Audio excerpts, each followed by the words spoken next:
আজকে গিয়েছিলাম গাজলের ওখানে একটা পুকুরে, ওই আই লাভ ফিশিংয়ের দাদার একটা ভিডিও দেখেছিলাম, তাই গিয়েছিলাম ওখানে। একটাও মাছ পাইনি। অনেকক্ষণ বসলাম, পরে ওখান থেকে চলে আসলাম। চলে গিয়ে একটু গাজলডোবা ব্রিজটা পার করে গিয়ে আরেকটা পুকুর আছে, ওখানেই যাব। এই যে চলে আসছি এখানে।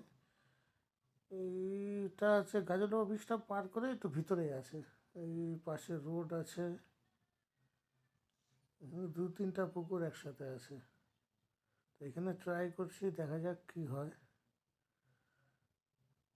আজকে তো কি বলবো, দিনটাই খারাপ। অনেকক্ষণ ধরে বসে থাকলাম, কোনো মাছই নেই, তাই ভিডিও বানালাম।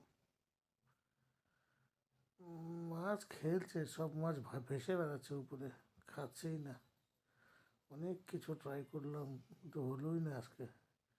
আজকে বইনিও হয়নি একটাও, তাই মাছ দেখাতে পারলাম না। যাবো বৃহস্পতিবার রূপম দিঘি, দেখা যাক।